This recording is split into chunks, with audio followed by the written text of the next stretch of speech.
Seja muito bem-vindo a mais um Arradcast, um podcast feito por artistas, para artistas, onde discutimos sobre a arte, o universo e tudo mais. No episódio de hoje, vamos bater um papo sobre VFX. E para esse bate-papo, a gente chamou aqui Lisier Calandro, que é FX TD, na DINEG. Eu sou Júlio de Carvalho. Eu sou o Gabriel Costa. E eu sou Lisier Calandro. Bem-vindo ao podcast. Eu agradeço aqui você separar um tempinho corrido para falar com a gente aqui. Soltar spoiler de filme, galera. Vai ter spoiler de filme. Obrigadão por você estar participando aqui. Não, que isso. O prazer é meu. Galera, vou fazer a mini introdução da Lisier aqui, para quem não conhece ela. Ela trabalhou em projetos como Predador, Malévola 2, Aquaman e recentemente no filme Godzilla, além de alguns que ela trabalhou aí. O currículo dela é gigante, eu fiquei até impressionado. Então vamos dissecar esse papo aí, o que é o mundo de VFX, o que ela faz, como é que trabalha, o que come, pra gente saber mais um pouco. Faz uma introduçãozinha do que você fez para chegar até onde você tá na sua carreira, para quem não conhece você. Bom, eu fiz faculdade de design na UFRJ, no Rio de Janeiro. E depois da faculdade eu fiz um mestrado na Inglaterra, já bem focado em efeito especial, em VFX. E depois desse mestrado eu fui trabalhar aqui no Canadá, onde eu tô até agora, em Montreal. E é isso, resumidamente. Mais um carioca aqui no podcast, ó. Só gente boa. Isso. Pra quem não conhece, o que faz um artista de VFX? Bom, a gente faz a pós-produção, né? Depois que o filme é gravado, os shots vêm pra gente, né? Os shots são cada cortezinho, né? Que a gente chama. Eles vêm pra gente e a gente faz a pós-produção, que seria inserir digitalmente o que quer que seja cenário, um personagem que é inteiramente digital, ou pode ser também, a pós-produção pode ser só um ajuste de cor. Tem as famosas green screens, né, que é quando eles filmam com o background em verde e depois você insere digitalmente o que for necessário ali. Então são todos esses detalhezinhos, às vezes nem tão detalhes, mas tem muita coisa que é detalhezinhos pequenos que você nem vê e que vai ser inserido depois que é gravado. Uma coisa que eu tenho dúvida, assim, você modela lá dentro? Você faz o quê? Eu lembro de eu vi uma palestra de um artista de VFX de Unino. Ele falou que ele colocava ele falou, o que eu faço é colocar poeira, blur e fumaça em tudo. O que você faz exatamente lá? Então, eu faço isso também. É isso, galera, acabou o podcast. Não, é impressionante, porque isso muda o filme totalmente. Ele apresentou o filme sem, e é outro filme. É absurdo. Sim. É um grande trabalho esse que o pessoal não enxerga. É um dos grandes trabalhos que tem na nossa área, que as pessoas às vezes nem se tocam, que é esses detalhezinhos como uma poeira atmosférica ali, para dar aquele clima diferente na cena. Mas eu especificamente, eu só faço efeitos, simulações em 3D, que seria essas coisas, partículazinha flutuando, fumaça, a simulação de destruição, de explosão, que são umas coisas mais visíveis, fogo, enfim, tudo que tem que ser simulado, né, que a gente tem que passar por um processador que vai calcular a dinâmica daquilo, a dinâmica física daquilo, mais ou menos. Então é isso que eu faço especificamente, eu não modelo. Quando a gente trabalha aqui fora em VFX, a gente tem departamentos muito segmentados, né? Então tem um departamento específico para modelagem, que Não é o meu caso. Né? É uma coisa impressionante, você falou aí. É um trabalho que, se deixar sem, é outro filme. É Sim. outro filme. Se deixar sem, não tem filme, né, na verdade. Inclusive, eu tava vendo, isso é até uma dúvida minha real, eu tava vendo, sei lá, às vezes da louca eu fico vendo o filme cru, assim, de super-heróis, sabe? Avenger, os filmes da DC, e é tudo green screen. Até coisa que eu não achei que era, que eu achava que era tipo filmagem na rua, mas não é tudo. E eu queria saber como é que funciona essa parte assim. Se você falou que é tudo separado por departamento, eu queria saber, por exemplo, quantos segundos de filme você edita? Ele é inteiro picotado, entregue a várias pessoas? Como é que funciona essa parte? Você, por exemplo, no King Kong, você vai pegar quantos segundos de filme você coloca a mão na massa? Ou é no filme inteiro, ou é em trechos? Como é que funciona? Depende muito, muito do trabalho que você está fazendo. E depende do seu nível também. Porque o que acontece, pelo menos no meu departamento, né? Porque cada departamento é um pouquinho diferente. No meu departamento, o que acontece muito é que os artistas mais seniors, com mais experiência, eles fazem os setups. Por exemplo, o Malévola que eu trabalhei no fogo verde dela. E aí eu fiz a estrutura no Houdini, que é o software que eu uso com maior frequência, né? Então eu fiz a estrutura do efeito lá, coloquei todos os nodes, etc, para depois um artista mais júnior pegar aquilo e fazendo um shot específico. Então quando eu faço esse tipo de trabalho, eu tenho uma porcentagem alta que o meu trabalho tá lá, mesmo que eu não tenha feito a simulação final, né? Tipo, a estrutura, o que a gente chama de R&D ou look dev, tá lá. Então, eu posso colocar o meu nome lá naquele shot e falar, eu fiz o setup disso daqui, mesmo que eu não tenha rodado. Quando você é mais júnior, aí normalmente você tem menos tempo de trabalho num show, porque você vai basicamente pegar o setup da pessoa mais sênior e rodar a simulação. Normalmente é assim, mas não é sempre. Acontece muito também, enfim, em shows, principalmente em shows que a coisa fica um pouquinho mais complicada, bagunçada, rola bastante oportunidade para os júniors fazerem os setups deles mesmo, que é muito bom, porque é assim que você aprende, não só vendo como o sênior fez, mas também fazendo por conta própria. Mas, enfim, então, assim, depende do trabalho que eu faço. Quando eu faço esses setups, normalmente eu tenho bastante shots para escolher para pôr no meu portfólio. Quando eu tô só rodando shots, setups já prontos, aí eu já tenho só aqueles segundinhos daquele shot específico. Então não é você que faz, por exemplo, o fogo, a explosão e coloca ela lá. Você faz e alguém aplica em quantas vezes forem necessárias, se for mais de uma. Não sei se tem Eu faço os dois. Uhum. Eu faço os dois. Eu já tô no nível que eu faço alguns setups em filmes. E às vezes acontece muito também de me colocarem num show para ajudar a terminar. Então aí eu tô rodando o setup de outras pessoas em shows específicos. Mas também quando você tá construindo o setup, você também roda o seu próprio setup em alguns shots. Então você faz dos dois em algum momento. Só quando você é um pouco mais júnior que você não roda, não faz tantos setups próprios, né? E quando eu digo setup, eu não sei se ficou claro. Basicamente, o Houdini ele é um software que ele trabalha com nodes. Então, a grande parada dele é que ele é procedural, ele é bem aberto. Então, às vezes você faz uma árvorezinha que a gente chama de nodes, que é um atrás do outro, e você só pluga o input e você consegue, em diferentes shots, fazer a continuação daquele efeito em diferentes shots. Às vezes tem que fazer ajuste. Eu diria que na maioria das vezes tem que fazer pelo menos algum pequeno ajuste. Mas é uma coisa bem bacana e que facilita muito o nosso trabalho. Houdini é o programa do futuro.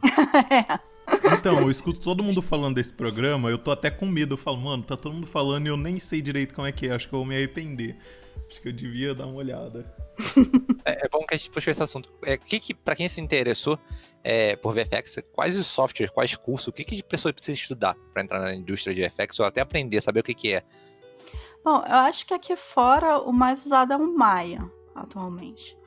Então, acho que se você quer trabalhar para fora em VFX, eu acho que o Maya. Eu ouço o pessoal falar muito bem de Blender aí no Brasil, né? Eu acho que se você quer se focar primeiro no mercado brasileiro, talvez o Blender, mas para fora o Maya com certeza é o mais popular. Agora, se você já tem uma área específica em mente, aí já seria o caso de procurar dar uma pesquisa no Google, talvez você encontre essas informações de softwares mais populares na área. Porque, por exemplo, em FX, que é a minha área de simulações 3D, o mais popular de longe é o Houdini hoje em dia. Então, o Maya é muito pouco usado, são pouquíssimas empresas que ainda estão usando o Maya. Mas assim, cada empresa usa um software diferente. Eu sei que tem empresa que tem software proprietário, o Maya é diferente, alguma que eles personalizam. Cada empresa vai usando o seu programa, tipo umas a Blender, outras a Maya, outras a Houdini. Sim, cada empresa tem a sua própria pipeline, né, que a gente fala, que inclui os softwares que são usados. A maioria desses softwares proprietários da empresa, próprios da empresa, que a gente fala, eu acho que, assim, na minha experiência pessoal trabalhando no departamento de FX, eu vejo mais como plugins ou no Houdini são nodezinhos, sabe? Não são exatamente um software completamente diferente, são coisas que funcionam dentro de outros softwares, como plugins dentro de um software para fazer o dia a dia mais rápido, normalmente. Às vezes tem alguns mais complexos, que eles realmente desenvolvem trabalhos próprios que dão um look todo diferente, que você identifica, esse daqui é o trabalho dessa empresa, tipo, dá pra ver pelo resultado. Mas isso, quando é uma coisa própria, assim, que só tem naquela empresa, você aprende quando você entra lá, e é isso. Não tem muita solução como aprender por fora, porque aquilo só está disponível dentro da empresa. Mas normalmente aí sempre tem um treinamento quando você entra numa empresa grande dessas, né? Para você saber como funciona o dia a dia, como você importa e exporta material de um departamento para outro, e eles normalmente fazem uma aula desses softwares que são mais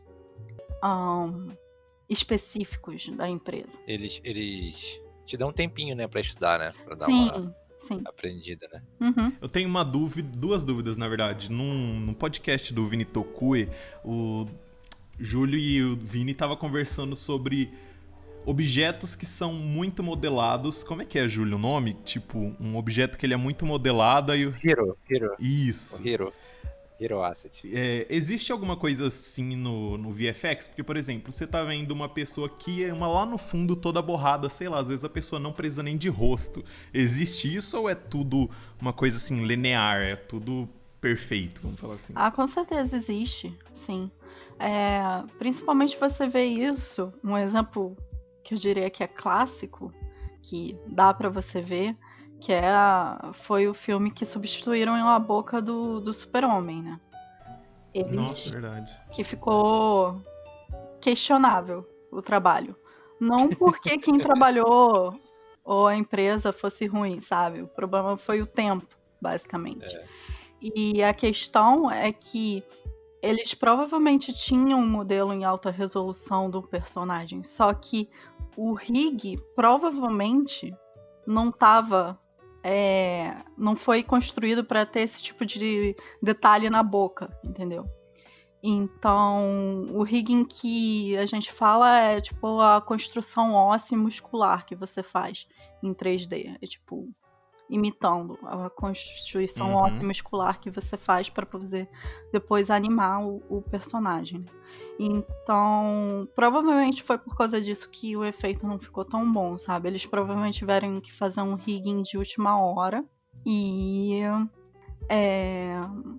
animar por cima do cara com bigode. Então, assim, é bem comum que a gente faça as coisas de acordo com com o que vai ser visto em câmera, né? Você não precisa fazer uma coisa super detalhada pro plano de fundo. É lógico que num filme grande, que vão ter muitos shots, aí vão ter múltiplas versões. Tipo, por exemplo, você tem uma sequência que tem um castelo, aí você vai ver algumas partes do castelo de perto, outras de longe, então você provavelmente vai ter múltiplos assets que você vai usar para renderizar de longe, de perto, e a mesma coisa com efeito também, a gente faz o efeito muitas vezes para a câmera, a não ser que seja um efeito que vá se repetir pelo filme inteiro. Então, acontece, porque senão você vai ficar pra sempre renderizando, né, o filme. Existem esses erros aceitáveis, assim, uma coisa que o time sabe e fala, mas não tem opção, vai ter que ser isso, e que passa, assim, e também acontece de passar coisa sem querer, fala, nossa, a gente não viu isso e tá tarde. Como é que é a finalização, a aprovação disso tudo? Depende muito do projeto, né? As empresas que eu trabalhei, elas sempre trabalham com a ideia de melhorar aquilo até a data de entrega, né? Mas tem uma data de entrega. Então, se a coisa não tiver, tipo, completamente perfeita até lá, mas estiver aceitável, tiver, tipo, sido aprovada pelo cliente, vai do jeito que tá, entendeu? Acontece muito num show que a gente tá correndo bastante de a data de entrega ser tal, e aí eu pedi uns dias a mais e o meu lead vier pra mim e falar, olha, entrega isso aqui sim desse jeito, e se a gente conseguir uns dias a mais, aí você faz o que você quer fazer. Então, acontece, né? Isso eu acho que em qualquer lugar é a mesma coisa. Mas esse negócio do super-homem acho que foi uma coisa muito pontual pra pessoas da área, sabe? Porque eu assisti nem tchum, assim, pra mim eu nem sabia daquilo. Só depois que eu vi que saiu notícia da galera zoando que eu fui perceber. Porque, nossa, pra mim pareceu tão natural. Também não fiquei reparando muito não. O pessoal falou bastante, mas eu não reparei. Não sou leigo em VFX. Nossa, meu olho não tá treinado pra isso. Não tá treinado. Eu acho que ficou bem, assim, bem bom pro tempo que eles tiveram, ficou incrível, mas dá pra ver um pouquinho que o lábio de cima é meio estranho, assim. Umas coisas que me incomodam em VFX às vezes, acontece muito em filme da Marvel. Eu não sei se é o tempo que os profissionais têm, mas quando é aquela transição do ator pro digidoblo, que tem que mudar, tipo, o Thor tá rodando, vai rodar o martelo, aí começa a rodar o martelo e voa. Tem umas transições assim, fica muito estranha, e aí assim, dá pra ver na cara que é um boneco, entendeu? Aí o manequim da loja de roupa. Eu falava, vai, boneco. Mas assim, eu entendo que o tempo é muito curto. Eu que trabalho com ilustração, e eu sei às vezes que tem pouquíssimo tempo. Imagina quem trabalha com VFX tem que passar a ilusão de realismo. Entendeu? Então o tempo é muito curto para as coisas que tem que fazer. Depende de tempo e de orçamento do show também. Porque é uma coisa que influencia muito no resultado final é render farm, né? É quanto poder de processamento você tem para finalizar aquele Sério? render. Tipo, quanto mais poder de processamento, melhor fica. Porque você tem mais tempo para renderizar aquilo numa resolução tá. alta. Se você não tem tempo, né? E a render farm, o que ela faz é renderizar em múltiplos computadores ao mesmo tempo. Então ela por exemplo, você tem um dia e aí você tem 20 computadores para renderizar aquilo, vai ser uma coisa. Se você tem 40, vai ser outra. Então, caramba, é verdade, o orçamento influencia nisso. Que maneira. A gente como leigo, a gente nem pensa, né, que tem que ter uma render farm absurda pra fazer isso, né? Tipo, o cara tem que ter dinheiro, não é só pro artista, pra equipe, mas tem que ter pra uma render farm, pra renderizar durante 2, 3 dias em 200 computadores lá.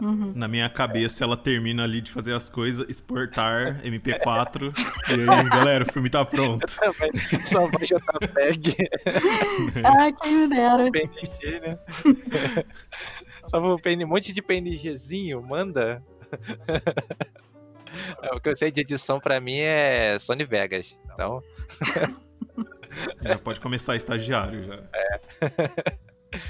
Pra trabalhar com VFX, você tem que ter conhecimento de outra área, precisa saber 3D, ilustração, animação, ou é uma área completamente diferente, fora da borda, assim, dessa parte?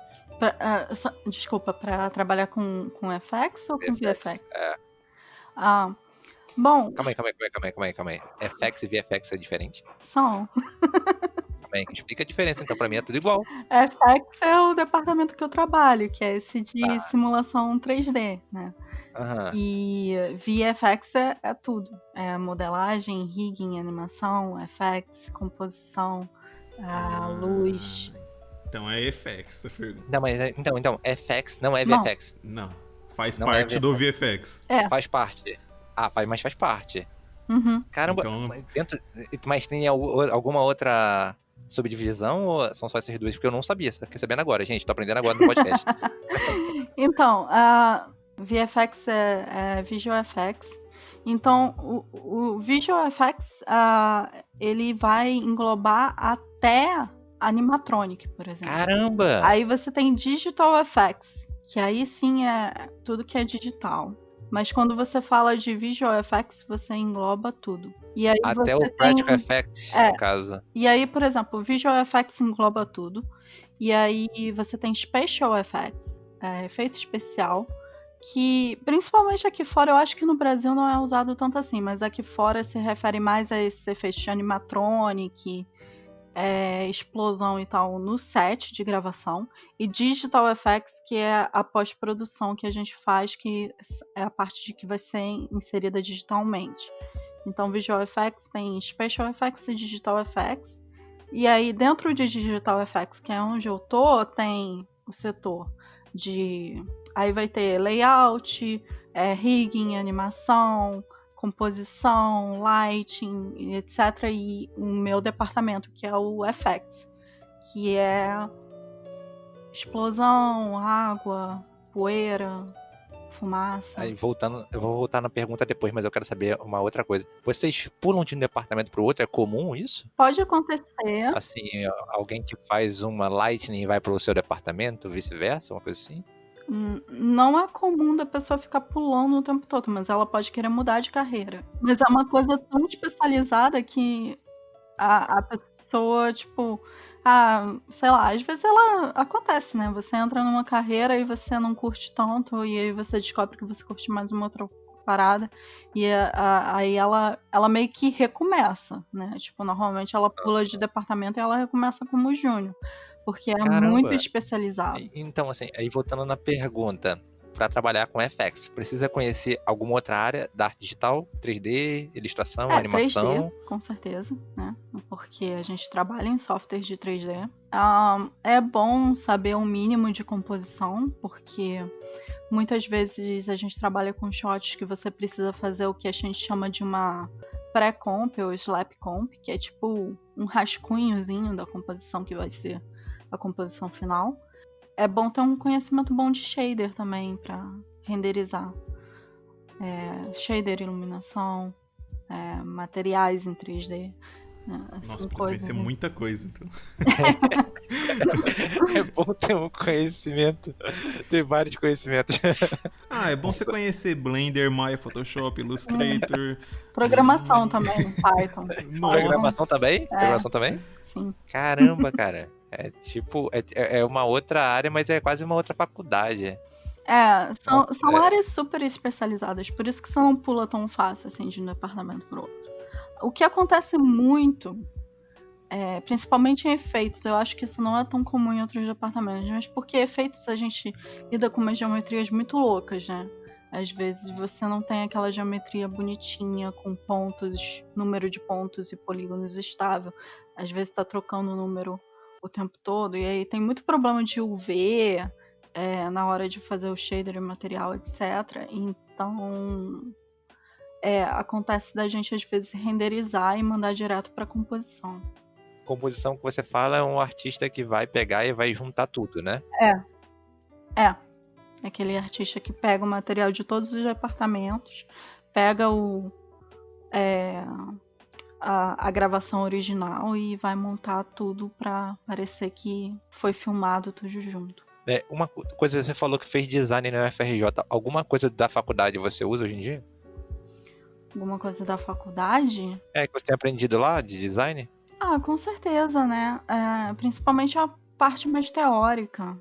para você ter uma boa noção de uma composição maneira e tal. Eu estudei também motion design dentro da faculdade de design, então pegar esse timing é bem importante quando você está fazendo FX. Ter um timing bom para fazer o efeito ter um impacto que você quer. Então, tem vários princípios que eu uso. É lógico que muita coisa eu não uso hoje em dia, tipo Photoshop, Illustrator e etc. Eu não uso, mas principalmente os princípios teóricos eu aplico no meu dia a dia, no trabalho.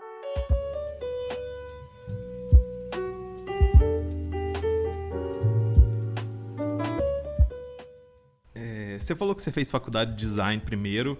Por que você decidiu trocar de área? Você teve uma primeira experiência que falou, não, gostei disso, então tenho certeza que é isso. Você falou que foi fazer o mestrado, né, fora, e mudou de área. Como é que foi isso pra você?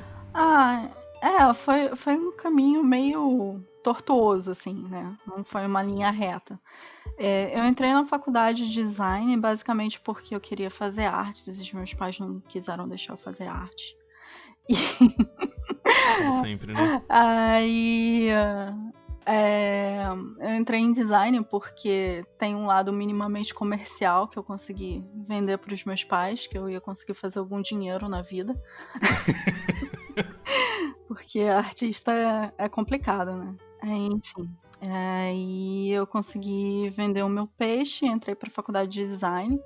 Não sabia muito bem onde estava me metendo, né? Mas lá dentro eu comecei a fazer uns vídeos. Eu comecei a fazer vídeo foi quando eu comecei a trabalhar foi o 21º Encontro Nacional de Estudantes de Design, que foi no Rio. Eu fiz parte da equipe de organização, que era um bando de estudante voluntário. E aí me colocaram na parte de comunicação e a gente começou a fazer uns vídeos e aí eu comecei a mexer mais com motion. Tinha alguns amigos que eles já trabalhavam, né, pessoas mais seniors que eu na faculdade, né, veteranos, esqueci a palavra, que eles já trabalhavam com motion, então eles me ensinaram bastante coisa e eu comecei a fazer uns videozinhos. E depois com material que rendeu, né, desse trabalho voluntário, eu entrei na Globo e aí fiquei trabalhando com motion até o final da minha faculdade. Só que no final eu tava meio desencantada, sabe, com o mercado de motion no Brasil em geral. E eu comecei a ter a ideia de ir pra fora. Assim, mais ou menos, sei lá, uns 2 anos antes de eu ir, eu comecei a namorar, assim, a ideia de ir pra fora, só que o mercado de motion é completamente diferente lá fora. Você tem que saber 3D pelo menos para as melhores vagas, né? Então veio a ideia de fazer um mestrado também, que os meus pais, eles sempre quiseram que eu fizesse mestrado e doutorado e enfim. E PhD. Mas como é que funciona, assim, uma dúvida real? O mestrado, assim, eu escuto amigos que fazem, sei lá, de química, alimento, essas coisas, é muito teórico. Mestrado na área da arte, nessa que você fez, é muito teórico ou é prático? Você é computador, ou os Então, dois? pode ser teórico, mas o mestrado que eu fiz, a gente chama no Brasil de mestrado profissionalizante, que tem um diploma de mestrado, de mestre, pelo menos lá fora. Aqui no Brasil, eu não sei como é que é direito o mestrado profissionalizante, o tipo de diploma, se é de mestre mesmo ou não, mas lá fora, tipo, é quase o mesmo diploma. Eu acho que você ganha, tipo, alguma coisa a mais quando é um mestrado mais teórico. Mas enfim, é 1 ano, não são 2 anos. E é bem prático. Não é tanto teórico. O mestrado que eu fiz foi 1 ano, eu fiz 5 projetos, 5 vídeos, né? E Caramba. focados em VFX. E foi isso. para me formar.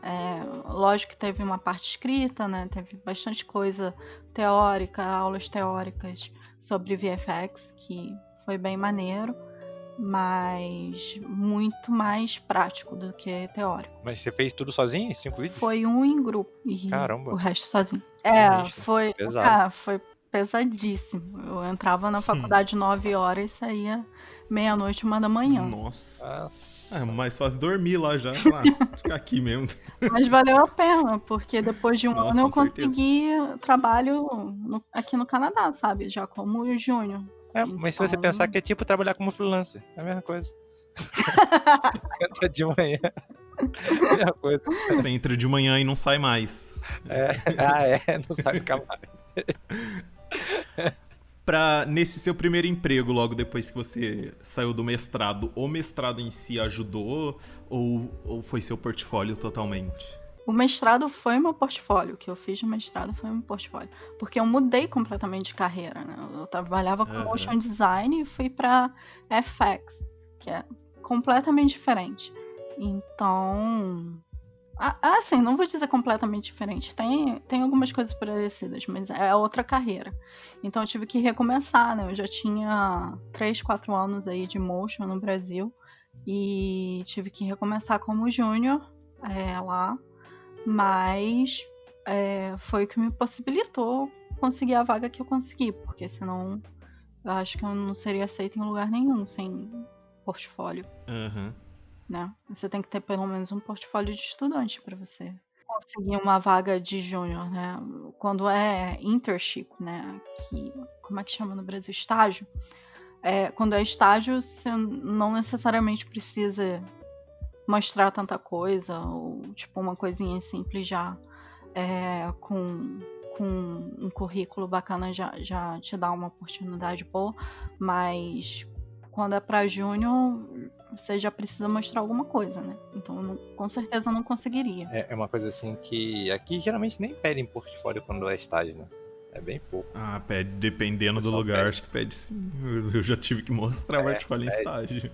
Tem diferentes estágios. Pra uma pessoa que não tá fazendo faculdade, ou seja, que não pode pegar um estágio, pra ela montar um portfólio pra começar a se introduzir, quais áreas assim que você vê assim que é mais fácil da pessoa conseguir de VFX? Que ela pode colocar no portfólio que alguma empresa fala, pô, essa pessoa aqui tá indo, pelo menos, tá no caminho. Olha, o que eu acho que é mais fácil de você fazer um portfólio, assim, em casa, sem precisar de uma máquina super parruda, mas mesmo assim, para trabalhar com 3D você precisa de uma máquina boa, né?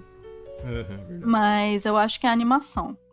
E eu digo isso porque o que acontece? No Brasil, o mercado de VFX ele tá bem focado em propaganda. E propaganda. Publicidade. E o que acontece é que tem muita empresa boa no Brasil que faz trabalho de ótima qualidade, mas propaganda, ela tem um tempo e um orçamento diferente de um filme, né? O que eu mais vejo aqui fora de brasileiros é brasileiro que faz animação. De longe, o departamento que eu mais vejo de brasileiro. Então, eu acho que é a mais fácil. Porque você não precisa de tanto processamento assim. Para FX e Lighting, eu acho que seriam os mais complicados. Mas, assim, dá para fazer. Eu tenho colegas brasileiros que trabalhavam com publicidade no Brasil e foram contratados aqui em empresas. Um PC gamer, ele roda tranquilo os programas de 3D de FX? Roda.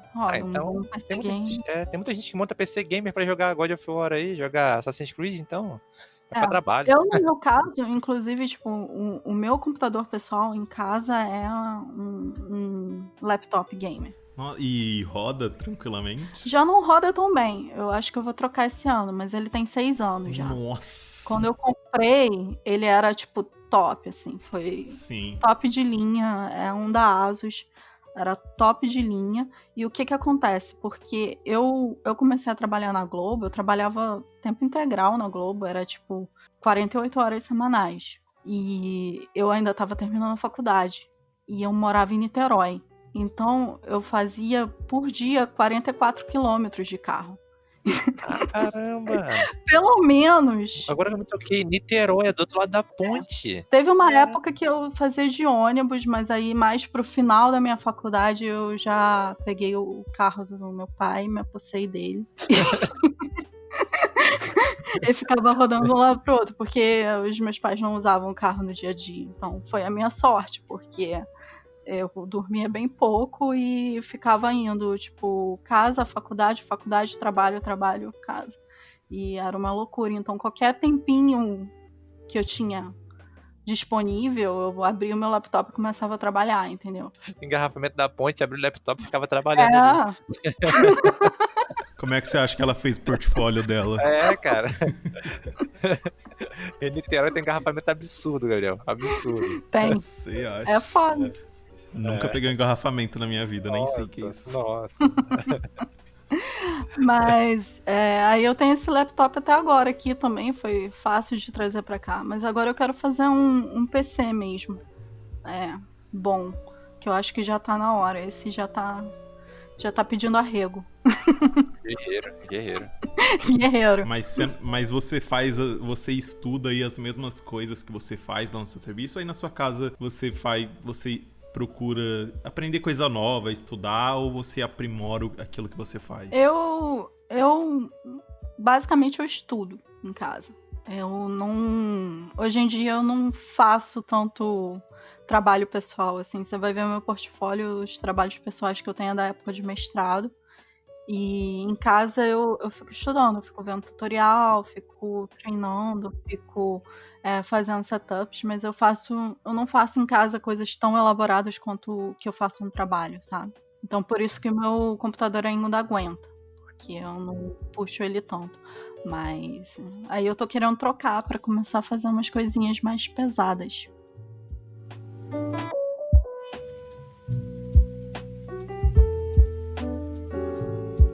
Uma coisa que eu queria saber, a gente tá falando aí de computador pra trabalhar. E assim, vamos lá, quem já tem um computador pra trabalhar, o cara quer montar um portfólio, vale a pena ele entrar em um projeto independente, tipo um filme, nesses que tem site que publicam, sem remuneração nenhuma, só pra conseguir montar um portfólio de FX? Eu acho que trabalho voluntário é super válido, né? Como eu disse, eu fiz o meu portfólio para ir pra Globo, eu fiz num trabalho voluntário. Então, eu acho que tem o seu valor. Eu acho complicado, assim, quando você tá começando, é complicado você não se vender por um preço muito baixo, né? Porque isso abaixa o preço do mercado em geral e não é uma coisa muito boa. Então você fazer hora extra e não ser pago e essas coisas que todo mundo faz, mas não deveria fazer, não é muito saudável para o mercado em si. Mas se é um trabalho voluntário, sabe? Então não tem muito problema nesse tipo de sentido. Eu acho válido, principalmente se for um trabalho voluntário que vai te dar aquela infraestrutura que você não tem normalmente. Por exemplo, o trabalho voluntário que eu fiz, ele me deu acesso a veteranos a colaborarem comigo no mesmo projeto e me ensinarem um monte de coisa que eu não sabia. Então, eu acho que vale a pena, principalmente se for uma coisa que vai te dar um resultado direto na área que você quer trabalhar depois. Eu acho muito válido. É que imagina assim, se você fez faculdade de designer, né? Você chegou a trabalhar assim, fazendo coisas simples como designer, flyer, cartão de visita, essas coisas? Sim, o meu primeiro estágio foi numa escola, eu fazia agenda, calendário. Um designer que ele começa, sei lá, pegando esses trabalhinhos que aparecem, a mãe indica pra uma amiga que preenche cartão de visita ou de um convite de aniversário, pra FX, a pessoa tem que agarrar, acho que com unhas e dentes, a oportunidade que aparece, porque, sei lá, sua tia não vai prezar que você coloque efeitos especiais no vídeo de aniversário da sobrinha dela. Não sei, então, quem sabe. Sei lá, não sei que você seja sobrinho, sei lá, de alguém da Globo, não sei. Cara. Olha que da hora que ia ser o vídeo do seu primo, assim, pegando fogo, todo mundo pegando fogo. Já pensou na hora que estoura o bexigão, assim, começa a cair um monte de osso, assim. Põe no TikTok, vai ficar viral no TikTok. Então, uma boa também. Tá boa aí, ó. Então aí eu acho que nesse caso, se eu estudasse CFX, eu acho que eu acabaria aceitando algumas coisas assim, só pra montar o portfólio mesmo. Infelizmente, aquele ditado, né? O Brasil me obriga a beber.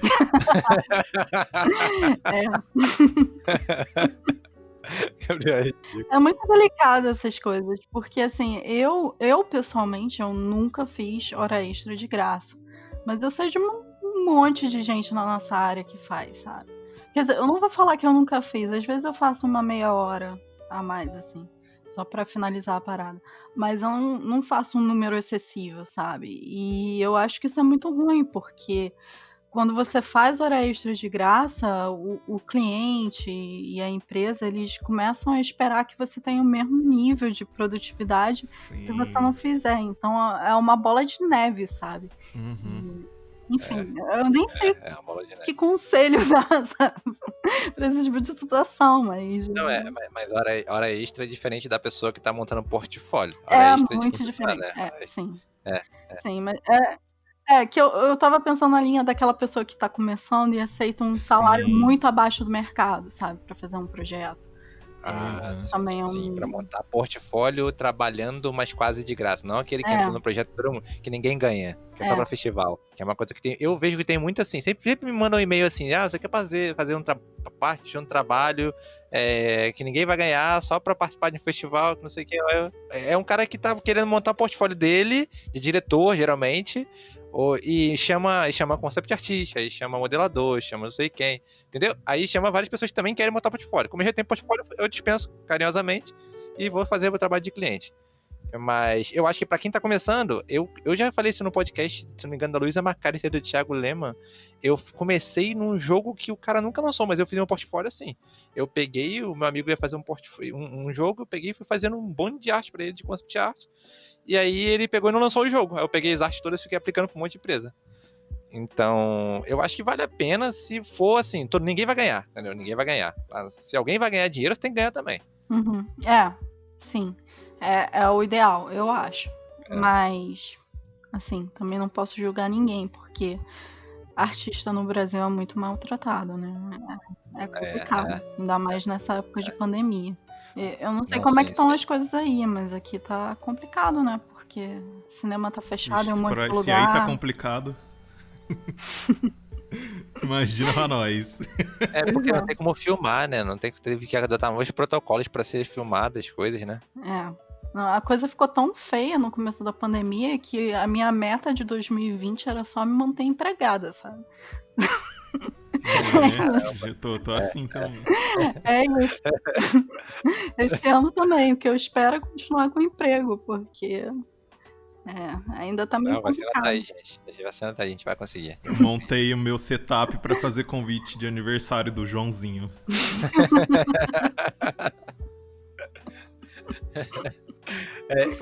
Como é que faz pra falar com as empresas de VFX? A gente sai mandando e-mail igual louco ou fica esperando abrir uma vaga pra aplicar? Eu sempre mando e-mail que nem louca pra tudo, assim, quando eu tô procurando. Eles chamam mais rápido quando tem uma vaga aberta. Eles respondem mais rápido.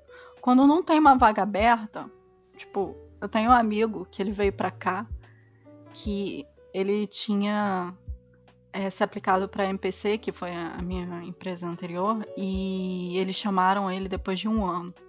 Ele já tinha até esquecido. Era aquele verdadeiro RH que falava, a gente vai guardar aqui, mas esse guardou de verdade. Eles guardam. Caramba, cara, 1 ano. Meu Deus.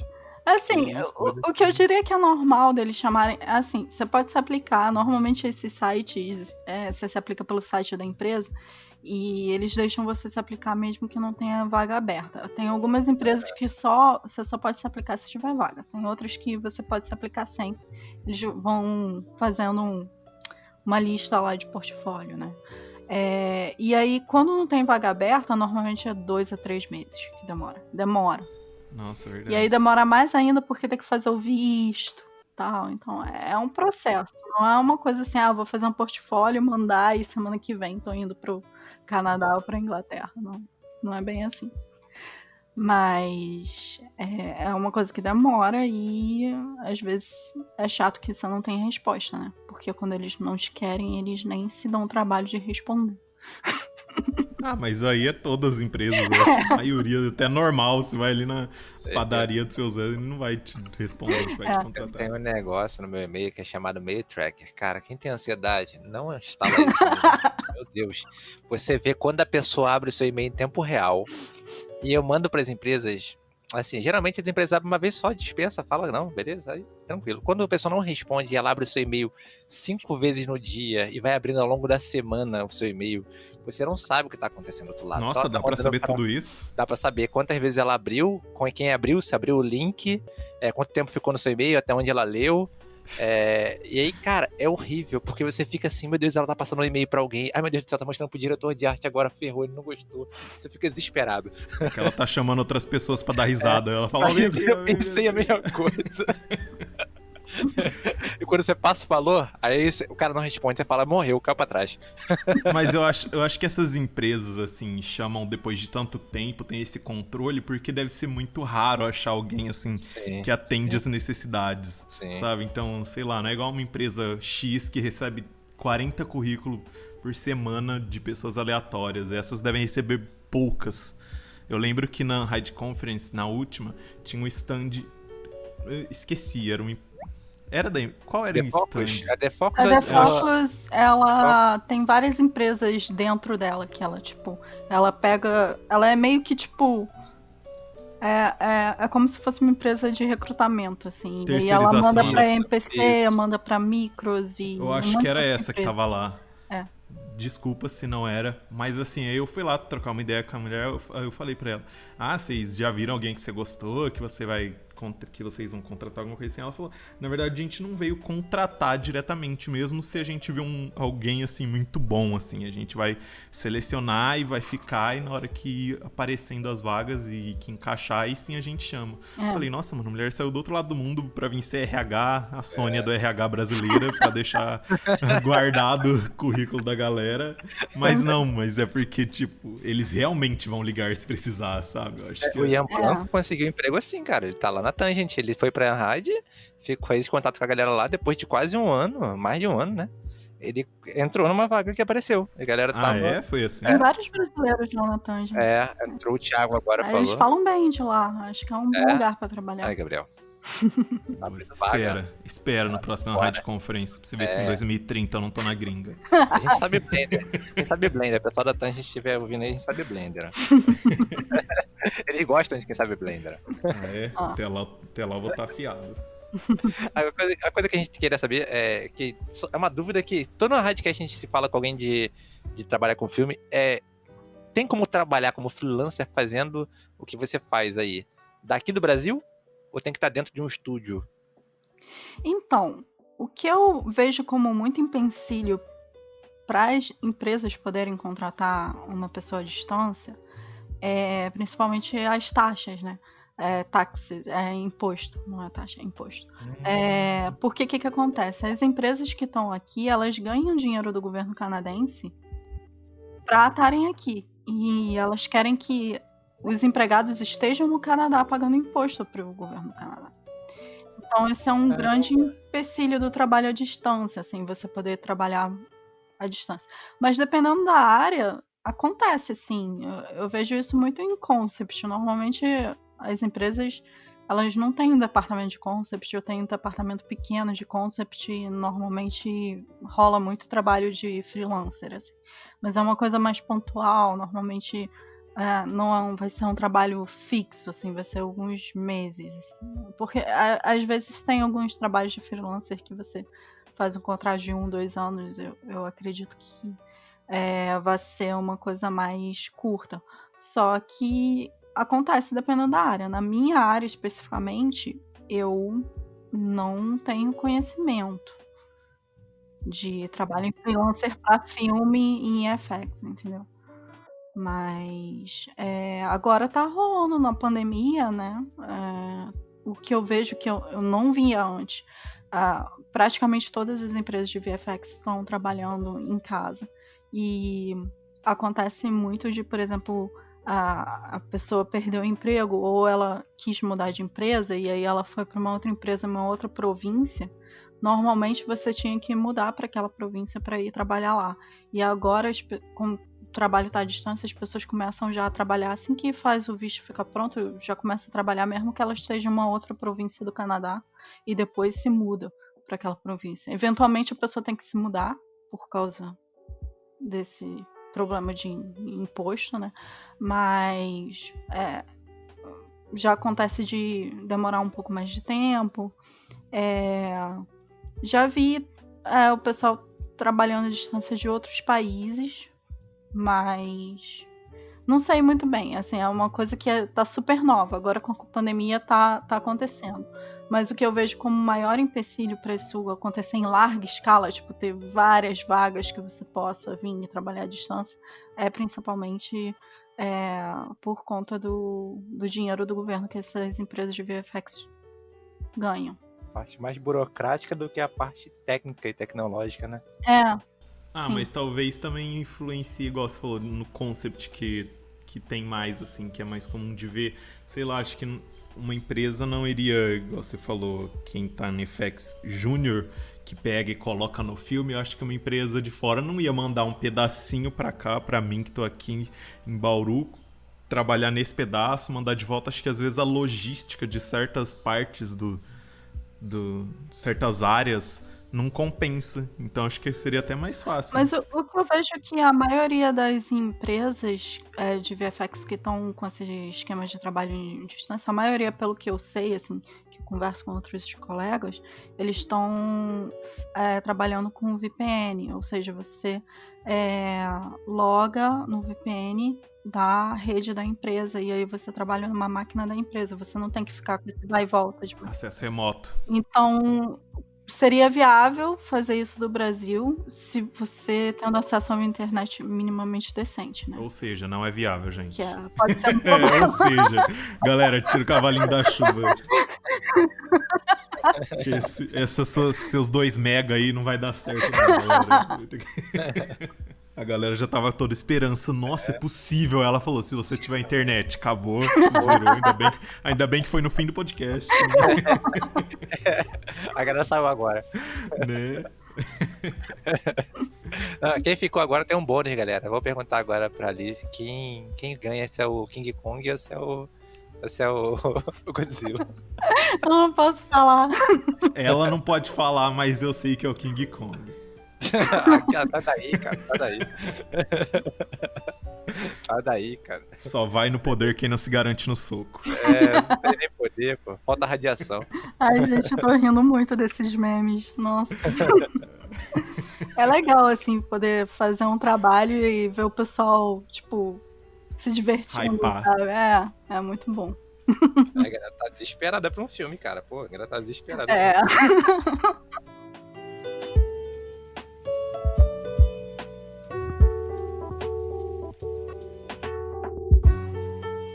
Lizzie, a gente tá chegando na nossa parte final do podcast aqui e a gente pergunta pra todo mundo nosso quadro Unhide Indica. Vou pedir pra você indicar qualquer coisa, literalmente. Pode ser um filme, uma série, uma receita, uma música, uma banda, uma flor, qualquer coisa que você quiser indicar.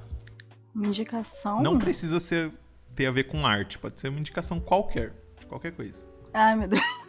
Não vim preparada pra isso. A gente sempre pega de surpresa. Então, eu tô assistindo uma série que eu acho muito maneira na Netflix, que é aquela de vidro. Como é que chama o nome? Deixa eu ver aqui. Vidro. Que os caras fazem os vidros lá, né? Que eles fazem as peças. É alguma coisa com glow. O que vocês estão assistindo, gente? Ai, calma aí, não vou lembrar. Série é essa? Série de faz vidro. O que vocês estão vendo na internet aí? Não é alucinados, é alguma coisa... Nossa, meu Deus. O que vocês estão vendo na internet? É vidrados o nome.